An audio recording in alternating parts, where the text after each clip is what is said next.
Adrian Vale had built his entire life around one simple rule: never give anyone enough of yourself to become a weakness. At 29, he had turned that rule into an art form. People in Manhattan's private financial circles called him the Enigma, though never where he could hear them. Adrian didn't raise his voice. He didn't threaten. He simply looked across a conference table, found the flaw everyone else had missed, and pulled until an entire deal came apart. Tonight was no different. 30 floors above Midtown, beneath cold white lights and windows streaked with November rain, Adrian closed a black folder and said, "Your numbers don't work." Silence swallowed the room. 3 executives stared at him. One went pale. Across the 12-foot table, however, Cole Maddox smiled. That irritated Adrian more than panic would have. Cole was 32, broad-shouldered, composed, and unmistakably alpha in the quiet way that made other powerful men straighten when he entered. He didn't need to announce dominance. The room did it for him. Unfortunately, Cole also possessed the deeply annoying habit of treating Adrian like a puzzle instead of a threat. "You enjoyed that," Cole said after the meeting emptied. Adrian buttoned his charcoal coat. "I enjoy competence. Tonight offered very little." "There he is." "Who?" "The charming man hidden beneath all that ice." Adrian gave him a flat look and headed toward the elevator. Cole followed. Of course he did. Their rivalry had lasted 18 months, beginning with a hostile acquisition and somehow evolving into an exhausting ritual of arguments, competing bids, and conversations neither man seemed willing to end first. The elevator arrived with a soft chime. Adrian stepped inside. Cole joined him. "Do you ever stop following people?" Adrian asked. "Only boring ones. Try harder." The doors closed. Then Cole's expression changed. The amusement vanished. His gaze sharpened, not on Adrian's face but somewhere closer, as though he'd noticed something Adrian couldn't see. Adrian's shoulders tightened. "What?" Cole didn't answer immediately. "That was worse." "Your scent," he finally said. Adrian went perfectly still. "Don't." Cole's brow furrowed. "Something's different. Don't smell me." The words came colder than intended. Cole immediately stepped back, giving him space. No argument. No alpha posturing. Somehow, that unsettled Adrian more. "Fine," Cole said. "But you should get checked." Adrian laughed once without humor. "Thank you, Dr. Maddox." The elevator opened. Adrian walked away without looking back, yet Cole's concern followed him all the way home. At 11:43 p.m., Adrian entered his penthouse, loosened his tie, and found a package waiting beneath his door. No postage. No return address. Just his name. Every instinct told him not to touch it. Naturally, he opened it. Inside was a thin medical file, stamped confidential. Adrian read the first page once. Then again. His heartbeat slowed into something heavy and deliberate. Someone had accessed biological records that should not exist outside a sealed private database. His records. There were blood markers, compatibility indexes, and an unauthorized designation he hadn't seen in years. Adrian turned the page. One name waited beneath his own. Cole Maddox. Adrian's fingers stopped. Below it, printed in stark black type, was a number that made absolutely no sense. Compatibility, 99.8%. His phone buzzed on the counter. Unknown number. Adrian stared at the message. "You should ask your alpha what he knows." For the first time in years, Adrian Vale felt something dangerously close to fear. Adrian did not call Cole. He stared at the message for exactly 10 seconds, deleted it, and spent the next 2 hours discovering that someone had stolen enough biological data to ruin both their lives. By 2 in the morning, he had traced the compatibility report to Meridian Biogenics, a private research company that officially specialized in reproductive medicine and unofficially seemed determined to collect information it had no legal right to possess. At 8:12 the next morning, Adrian walked into Meridian's Manhattan office without an appointment. Cole Maddox was already there. Of course he was. He stood beside the reception desk in a dark navy coat, calm enough to make the nervous security staff look even more nervous. "You, Adrian," said. Cole turned. "Good morning to you too." Adrian dropped the file onto a nearby table. "Explain." Cole glanced at the first page, and every trace of humor disappeared. "Where did you get this?" "Under my door. Someone sent me the same report." Adrian searched his face for deception. Cole noticed. "You think I did this?" "I think 99.8% is an oddly specific coincidence." Cole stepped closer, then stopped well outside Adrian's personal space. My medical records were stolen too. If I wanted your attention, Adrian, I would ask you to dinner like a normal person. Nothing about you suggests normal. I will accept that as progress. Adrian almost rolled his eyes. Almost. 30 minutes later, they learned Meridian's executive offices had been emptied overnight. Servers wiped. Employees unreachable. One surviving access log pointed to a research annex nearly 40 miles north of Manhattan. Adrian wanted to go alone. Cole refused.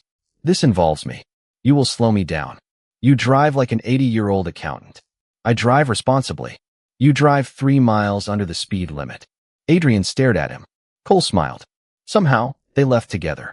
The annex sat beyond a line of bare trees, an unremarkable concrete building surrounded by empty parking spaces. Inside, emergency lights cast pale strips across abandoned hallways. They found storage rooms, dismantled equipment, and finally a laboratory containing paper records someone had apparently forgotten to destroy. Adrian opened a cabinet. Cole came beside him. Each folder carried coded biological profiles. Hundreds of them. This is bigger than us, Cole said quietly. A mechanical click sounded behind them. The laboratory door locked. Adrian immediately reached for the control panel. Nothing. Then the ventilation system hummed overhead. Cole looked up. That cannot be good. Adrian's pulse suddenly stumbled. A strange warmth moved beneath his skin, followed by dizziness. He gripped the counter. Cole noticed instantly. Adrian, I am fine. You are leaning on a table. Observant. Cole moved toward him, then stopped when Adrian stiffened. That hesitation mattered. Adrian hated that it mattered. The air carried something artificial, sharp beneath the sterile smell of the laboratory, and his body was reacting before his mind could identify why. Cole removed his coat and placed it near Adrian without touching him. Sit down. Do not order me around. Then consider it an aggressively worded suggestion. Adrian should have argued. Instead, he sat against the wall while Cole searched an emergency cabinet and found sealed stabilizers. He checked every label before sliding one across the floor rather than approaching. Adrian stared at it. You expect me to trust you? Cole lowered himself against the opposite wall, leaving nearly 10 feet between them. No. The answer came without hesitation. I expect you to decide for yourself. Adrian took the stabilizer. Minutes passed. The dizziness gradually eased, but the locks remained engaged. Cole stayed exactly where he was. No demands. No advantage taken. Just quiet vigilance as midnight crawled toward dawn. Adrian had spent years believing powerful alphas always wanted something when they showed restraint. Cole seemed content simply to make sure he was safe. That was considerably more dangerous. When emergency crews finally released them shortly after sunrise, Adrian walked outside expecting the nightmare to be over. Cole's phone rang before they reached the car. He answered, listened, and went completely still. What happened? Adrian asked. Cole slowly lowered the phone. For the first time since Adrian had known him, the dominant alpha looked genuinely shaken. The hospital wants me there immediately, he said. They found something in my blood. Cole Maddox had faced hostile boardrooms, collapsing deals, and men who thought shouting counted as authority, but nothing had ever prepared him for a doctor calmly saying, Mr. Maddox, you are pregnant. Cole stared across the consultation room. Run that test again. Dr. Harris folded his hands. We ran it 3 times. Adrian stood near the window, motionless except for the slight tightening of his jaw. Cole noticed because, lately, he noticed everything Adrian did. That is biologically impossible, Cole said. Under ordinary circumstances, yes, the doctor replied. Your blood shows evidence of an induced reproductive shift, likely connected to whatever you inhaled at Meridian. More importantly, the genetic markers indicate a second contributor. Silence. Cole slowly turned toward Adrian. Adrian looked back. Dr. Harris cleared his throat. Mr. Vale is the match. For once, Adrian had no devastating reply. Cole almost laughed from sheer disbelief. Instead, he rubbed a hand over his face. So somebody steals our records, locks us inside a laboratory, and now I am carrying a child connected to both of us. That is what the evidence indicates. Adrian's expression hardened. Who has access to these results? Only authorized staff. Adrian's phone vibrated. He checked the screen, and something changed behind his eyes. Not anymore. He showed Cole the message. Congratulations. Meridian finally got its miracle. Cole's stomach dropped. Adrian was already moving. We leave now. You cannot command me. Excellent. Then independently decide to walk toward the exit immediately. Cole followed, mostly because Adrian looked ready to personally argue with the entire hospital. They barely reached the lobby before cameras flashed through the glass doors. Reporters crowded the sidewalk. Someone had leaked their names. Mr. Maddox, were you involved with Meridian? Mr. Vale, is the compatibility report real? Cole stopped. Adrian did not. He stepped directly beside him, shoulder nearly touching Cole's, and faced the crowd with terrifying calm. Mr. Maddox has no statement. A reporter pushed forward. Are you his attorney? Adrian's eyes narrowed. Today, I am whatever prevents you from harassing him. Cole looked sideways at him. That should not have sounded comforting. It did. A black luxury sedan pulled to the curb, followed by another vehicle. Two security professionals emerged. Cole blinked. You brought security?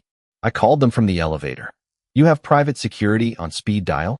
Does that surprise you? You alphabetize your kitchen spices. Everything surprises me. Adrian almost smiled. Almost. Inside the sedan, the city blurred beyond tinted windows while Cole examined a silver ring. Adrian kept turning around one finger. Cole had seen it before, but never noticed the crest engraved into its surface. That ring, he said. Adrian's hand stopped. What about it? I saw the same crest on one of Meridian's archived contracts. Adrian looked at him sharply. There it was. A secret. Cole could feel it. Before he could press, Adrian said, we need a public explanation until we know who leaked this. Meaning, if they believe we are divided, they can isolate us. Cole understood immediately. So we pretend we are together. Adrian visibly disliked the sentence. Temporarily. How romantic. This is strategy. Of course. Cole leaned back, watching him. And where does your strategy suggest the pregnant alpha sleeps? Adrian looked out the window. My penthouse has 6 bedrooms. 6. Do not make this difficult. Cole smiled despite everything. Too late. The sedan turned onto Park Avenue. Adrian's phone vibrated again. This time Cole saw the preview before Adrian covered the screen. Ask Adrian why his family funded the first Meridian trial. Cole's smile vanished. He looked at the silver ring, then at the man beside him. Adrian had gone completely still. Adrian, Cole said quietly, what exactly have you not told me? Cole waited for an answer until the sedan disappeared beneath Adrian's building, but Adrian only said, not here. That should have irritated him. Instead, Cole noticed Adrian checking every reflection in the windows before they stepped outside, as if danger might arrive wearing a familiar face. By noon, their temporary arrangement had become disturbingly official. Adrian's attorney delivered a 4-page statement describing them as private partners whose relationship had been exposed without consent. Private partners, Cole read from the sofa. You make romance sound like a corporate merger. Adrian stood at the kitchen island making coffee. It needs to survive legal scrutiny, not win a poetry contest. Should we at least know basic facts about each other? You drink coffee black. That is surveillance, not intimacy. Adrian finally looked at him. Your birthday is September 18th. You hate flying. You studied economics at Northwestern. You pretend not to like dogs, but you donated $40,000 to an animal shelter last Christmas. Cole stared. That is alarmingly specific. Adrian looked almost embarrassed. Research. The doorbell interrupted them. Adrian checked the security monitor and went rigid. Who is it? Cole asked. My brother.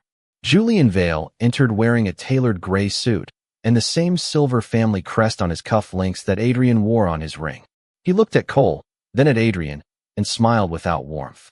So the rumors are true. Leave, Adrian said. Julian ignored him. Father is holding dinner tonight. The board will be there. Meridian is already being mentioned. Cole watched Adrian's face close like a vault.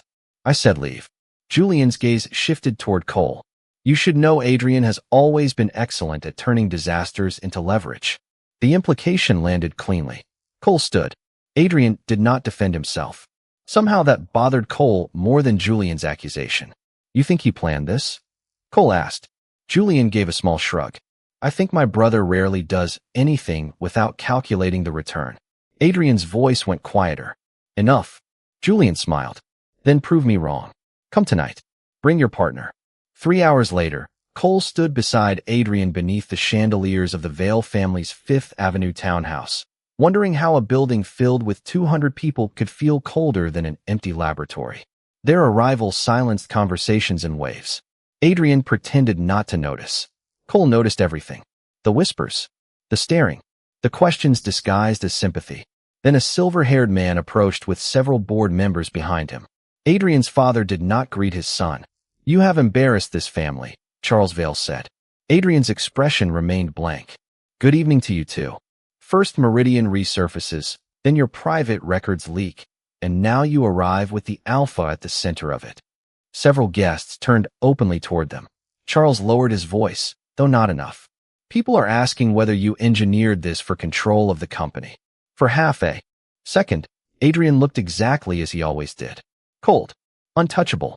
Then Cole saw his fingers tighten around the stem of his untouched water glass. Cole stepped closer. Not in front of him. Beside him. "That is an extraordinary accusation," Cole said calmly. Charles looked at him. "This is a family matter.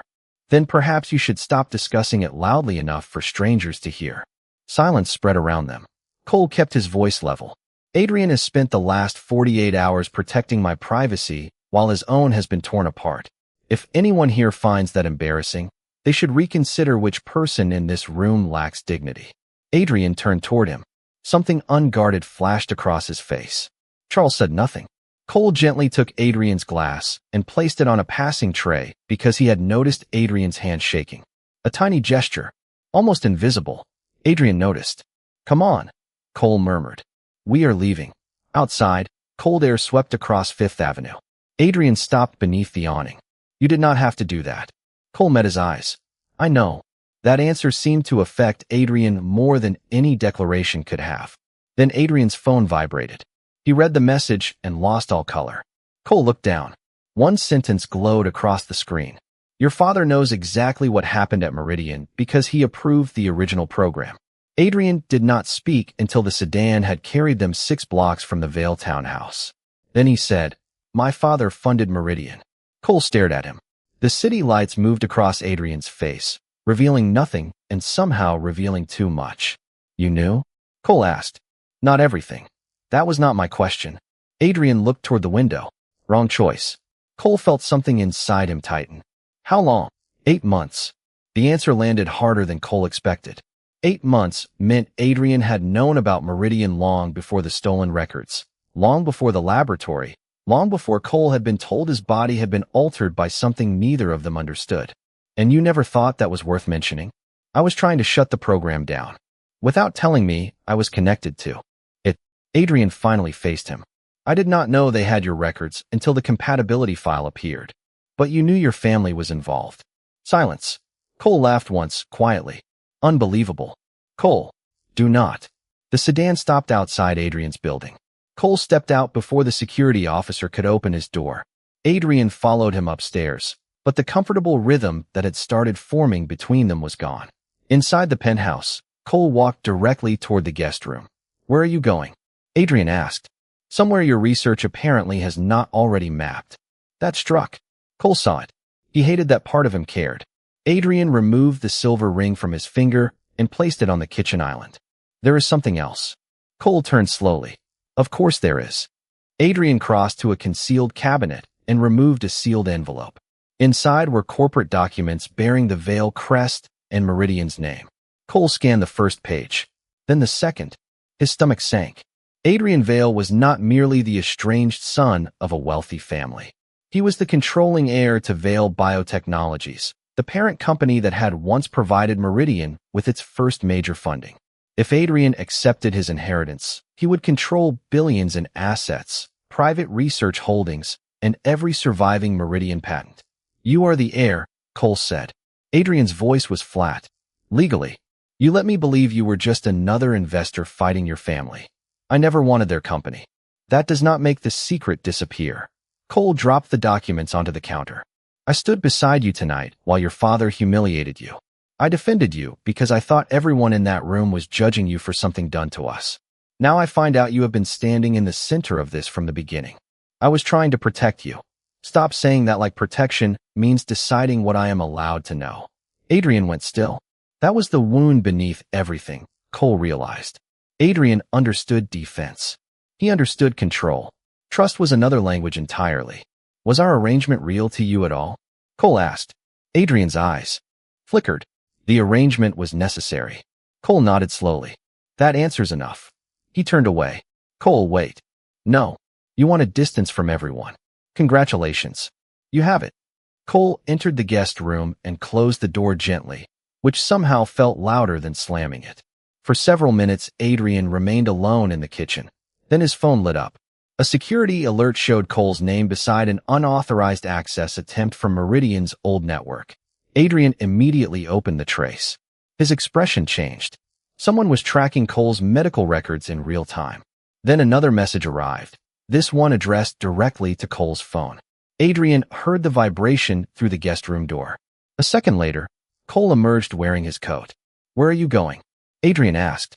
Cole held up the message. We have proof Adrian planned everything. Come alone, and you will finally learn why you were chosen. Adrian's face went cold. That is a trap. Cole met his eyes, hurt replacing the warmth that had been there only hours earlier.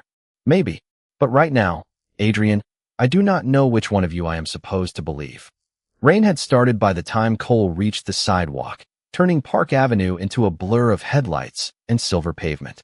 Adrian followed without a coat. Cole kept walking. You do not get to stop me now. I am not trying to stop you. Adrian caught up, but stayed several feet away. I am asking you not to meet someone who stole your medical records and knows where you are. Cole turned beneath the rain. And why should I trust your judgment? Adrian had no quick answer. That frightened Cole more than another argument would have. Adrian always had an answer. Then Cole's expression tightened, and one hand went instinctively to his stomach. Adrian noticed immediately. What is wrong? Nothing. That sounded suspiciously familiar. Cole tried another step and stopped. Exhaustion hit him suddenly, heavier than it had inside the apartment. Adrian moved closer, then hesitated. May I? Cole looked at the hand Adrian offered.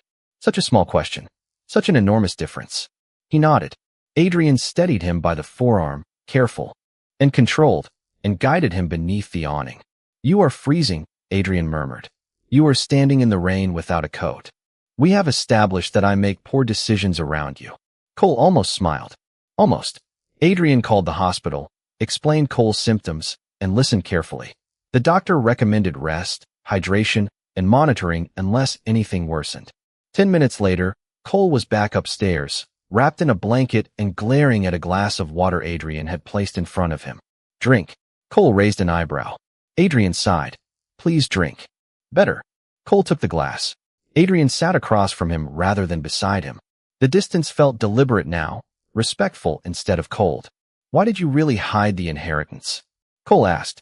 Adrian stared at his hands. Because my family never gave anything without attaching a chain. His voice had lost its usual edge. When I was 19, my father chose the company I would work for. At 22, he tried to choose who I would bond with because the match would benefit a merger. Meridian grew from that same philosophy. Compatibility was never about love to him. It was about ownership. Cole said nothing. Adrian continued. I left. I built my own career. When I learned Meridian was still operating through shell companies, I started buying their debt and patents so I could dismantle them quietly. Why quietly? Because if my father knew, he would move everything before I could prove it. Adrian looked up. Then your name appeared in that file, and suddenly every mistake I had made became dangerous to someone besides me. Cole's anger remained, but it had changed shape. You should have told me. I know. No excuse. No argument. Just 2 words. Cole looked away. I thought you used me. Adrian's face tightened. Never. The fake relationship, the penthouse, the protection. I did not know what was real. Adrian was silent for so long Cole could hear rain tapping against the windows. Neither did I, Adrian finally admitted. That is the problem. Cole met his eyes. Adrian swallowed. I spent years making sure nobody could leave me because I never let anyone close enough to matter.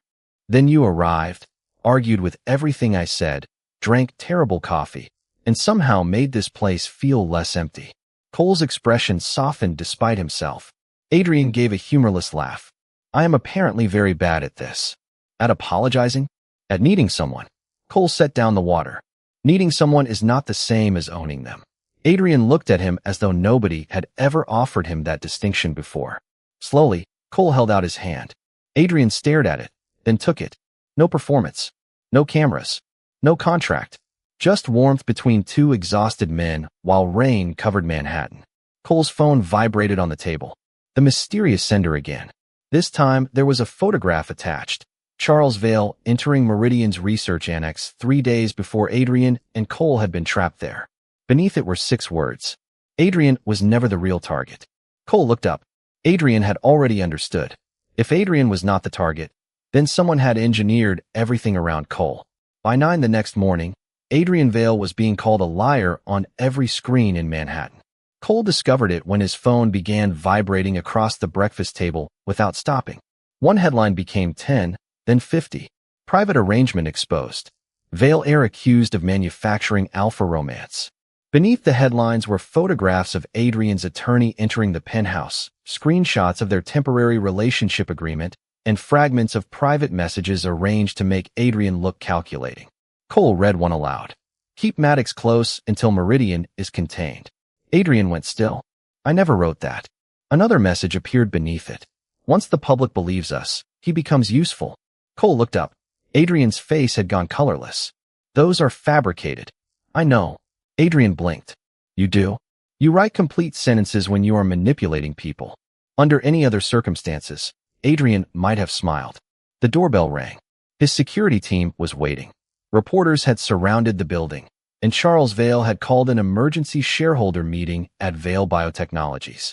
If Adrian did not appear, the board could suspend his voting authority. Cole stood.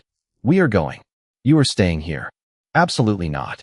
Cole, they are trying to make you the victim of my supposed scheme. Then perhaps the victim should attend. 40 minutes later, they entered the glass headquarters of Vale Biotechnologies through a wall of cameras. Questions crashed over them. Had Adrian paid Cole? Was the pregnancy part of a corporate strategy? Had Cole known Adrian controlled Meridian assets? Adrian said nothing. Cole walked beside him, close enough that their sleeves brushed. Inside the boardroom, Charles waited beneath a massive silver veil crest. Julian stood near the windows, looking deeply uncomfortable. Charles placed a document on the table. This relationship agreement was signed less than 24 hours after the Meridian incident. Murmurs spread through the room. A temporary privacy arrangement, Adrian said. Not according to the public. Charles turned toward Cole. Mr. Maddox, did my son offer you protection in exchange for pretending to be his partner? Every face turned toward him. Cole felt the room waiting for humiliation. He offered me somewhere safe to stay. Charles smiled thinly. And access to the Vale fortune? No. Interesting, because these messages suggest Adrian considered your condition useful. A screen illuminated behind him. More screenshots appeared. Adrian recognized pieces of real conversations mixed with sentences he had never written. Someone had done this carefully. Carefully enough to make lies feel familiar. Then Charles displayed the final image. Adrian's signature beneath a Meridian compatibility authorization dated 8 months earlier. Cole's name appeared beside it. The room erupted in whispers. Cole looked at Adrian. Is that your signature? Adrian stared at the document. Seconds passed. 1, 2, 3. Too many. Adrian. Cole asked. Adrian said nothing. Something inside Cole sank. Charles leaned back, satisfied. I believe that answers the question. Cole stepped away from Adrian. It was barely 6 inches, but Adrian felt it like a mile. Cameras waited beyond the glass doors. Board members whispered. Charles had arranged the perfect public execution without raising his voice. Then Adrian finally spoke. The signature is mine. Cole's expression broke. Adrian continued before anyone could interrupt.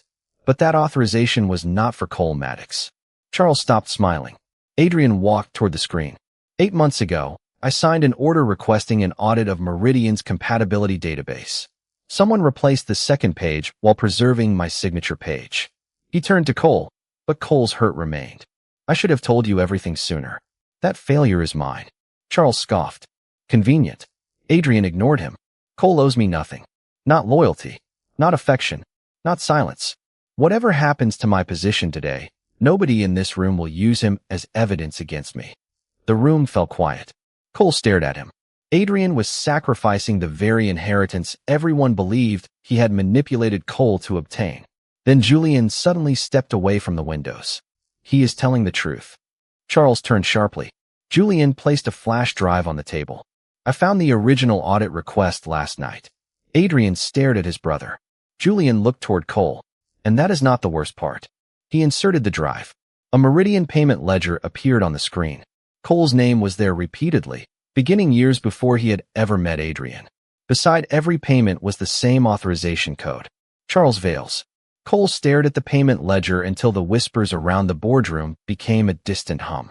His name appeared again and again beside dates stretching back nearly 4 years, long before Adrian had entered his life.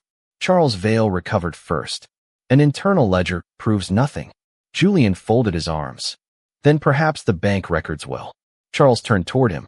Julian tapped the screen, revealing matching transfers from a Vale-controlled research fund into Meridian accounts. The authorization codes matched. So did the dates. Adrian looked at his father with an expression colder than Cole had ever seen, but he said nothing. Cole understood why. Adrian had spent years fighting this man in shadows. Today, shadows were exactly what Charles needed. Cole stepped forward. There is one more thing. Adrian glanced at him. Cole removed his phone from his coat pocket. Last night, someone sent us a photograph of Charles entering Meridian's annex 3 days before Adrian and I were locked inside. I had my attorney authenticate the image this morning. Charles gave a dismissive laugh. A photograph of me visiting a company proves nothing. Correct, Cole said calmly. That is why I requested the building access records. He connected his phone to the boardroom display. A timestamp appeared. Then another. Charles Vale had entered the annex at 6:14 p.m. He had left at 8:52. During that window, an administrator account authorized changes to Meridian's ventilation protocol and accessed Cole's medical profile. The room went completely silent. Charles looked toward Adrian. You coached him well. Cole's expression hardened. No, that is the mistake you keep making. You think everything Adrian does is manipulation because that is the only language you understand. Beyond the glass walls, reporters crowded the hallway. Several board members were already checking their phones. The story was escaping Charles's control by the second. Charles pointed toward Cole. You signed an agreement to pretend to be his partner. Your credibility is non-existent. There it was. The final weapon. Cole could have denied it. Instead, he nodded. Yes, I signed it. Adrian's head turned sharply. Cameras outside lifted. Cole continued. At first, our relationship was an arrangement. We were being watched. Our private records had been stolen. We believed presenting a united front would keep us safer while we found the truth. Charles smiled as if he had won. Cole took one step toward Adrian. But the agreement did not make him sit across the room when I needed space. It did not make him stay awake when I was sick. It did not make him protect my dignity when everyone else treated my life like public property. Adrian stared at him, visibly caught off guard. Cole's voice softened without losing strength. And it definitely did not make him risk everything he inherited just to give me the freedom his own family never gave him. Charles interrupted. This performance is embarrassing. Cole looked at him. You are right about one thing. The performance should end. He reached into his coat and removed the folded relationship agreement. Then he placed it on the table. The arrangement is over. Adrian's face changed. For one terrible second, Cole let him misunderstand. Then Cole moved beside him, shoulder to shoulder. I'm staying anyway. Nobody spoke. Adrian looked at him as though the entire room had disappeared. Cole, you told them I owed you nothing. Cole held his gaze. You were right. That means what I choose now belongs to me. He turned toward the cameras beyond the glass. I choose Adrian Vale. The words landed harder than any accusation. Cole continued, not because of his name, not because of his inheritance, not because of an agreement. I choose the man who protected me when there was nothing to gain from it. Adrian's carefully controlled expression finally cracked. Cole reached for his hand. Adrian hesitated only a second before taking it. Charles looked around the room and discovered something had shifted. Board members were no longer watching Adrian with suspicion. They were watching Charles. Julian closed the ledger and addressed the board. I move for an immediate independent investigation and the suspension of Charles Vale's authority, pending review. Voices answered around the table, one after another. Adrian barely heard them. His attention remained on Cole's hand in his. Outside, camera flashes filled the hallway like white stars. You realize, Adrian murmured, This will be everywhere by lunch. Cole smiled. Good. Adrian blinked. Good. Cole squeezed his hand gently. I am tired of pretending. 3 months later, Adrian stood in the kitchen at 6:30 in the morning, staring suspiciously at a tiny pair of white socks Cole had left beside the coffee maker. Why are these here? He asked. Cole looked up from the breakfast table, one hand resting comfortably over the curve beneath his sweater. Because you keep pretending you are not excited. I bought 1 crib. You bought 3. Adrian opened his mouth, reconsidered, and reached for his coffee. Cole smiled. Some battles were too easy. The investigation into Meridian had moved quickly once Julian released the original records. Charles Vale stepped down from every leadership position while federal investigators and an independent board reviewed years of unauthorized research. Meridian's remaining programs were suspended, its private data secured, and every affected participant was offered independent legal and medical support. Adrian inherited control of Vale Biotechnologies sooner than anyone expected, but his first decision surprised Wall Street. He ordered the Meridian patents transferred into an independent medical trust and permanently separated reproductive research from family control. When a reporter asked why, Adrian gave the shortest answer of his career. People are not assets. Cole saved the clip. Adrian pretended not to know. Their fake relationship agreement had been shredded weeks earlier, but Cole had kept 1 page. He brought it out that evening as Manhattan glowed beyond the penthouse windows. I made revisions, he announced. Adrian looked horrified. You edited a terminated contract? I improved it. Cole placed a single sheet on the table. Adrian read it. Rule 1. Tell the truth, especially when it is inconvenient. Rule 2. Nobody makes decisions about the other person's life without asking. Rule 3. Sunday breakfast is mandatory unless someone is traveling or the building is on fire. Adrian looked up. This is legally ridiculous. Keep reading. Rule 4. Cole gets control of the thermostat because Adrian apparently believes 65 degrees is comfortable. Rule 5. Adrian is allowed to worry, but he must admit when he is worrying. Rule 6. This relationship is real for as long as both people freely choose it. Adrian stopped. The humor left his face, replaced by something quieter. There is no expiration date. Cole leaned against the table. That is intentional. No penalties for leaving? No. No ownership clause? Cole's expression softened. Never. Adrian looked at the paper again. For most of his life, contracts had meant obligation. His father had used them to define loyalty, power, even family. This one offered something Adrian had never understood how to ask for. Choice. He picked up a pen. You forgot a clause. Cole narrowed his eyes. I knew you would say that. Adrian added 1 sentence beneath the others and slid the page back. Rule 7. Whatever happens next, we face it together. Cole read it twice. That is unexpectedly sentimental. Tell anyone, and I will deny it. Cole laughed, and Adrian signed his name. Cole signed beneath it. Then neither man moved for a moment. The city shimmered outside, bright and distant, while the apartment felt unusually still. Cole reached across the table. Adrian took his hand without hesitation. No cameras. No board members. No family crest. No reason to perform. Dr. Harris called, Cole said. Adrian immediately straightened. Is everything all right? Everything is perfect. Cole guided Adrian's hand gently toward his stomach. They waited. Then came the smallest movement. Adrian froze. Another followed. His entire expression changed. Do that again, he whispered. Cole laughed softly. I'm not controlling that part. Adrian kept his hand there anyway. Months ago, he would have considered this terrifying. Now the fear remained, but it had changed. It was no longer fear of being controlled. It was fear born from having something precious enough to lose. Cole seemed to understand without asking. You are not alone anymore, he said. Adrian looked at him. Neither are you. Later that morning, they left together for another medical appointment. Reporters waited across the street, but neither man changed direction. Cole reached for Adrian's hand. Adrian intertwined their fingers and kept walking. Once, he had spent his life making sure nobody could become his weakness. Now, beneath the clean winter sunlight, Adrian finally understood the truth.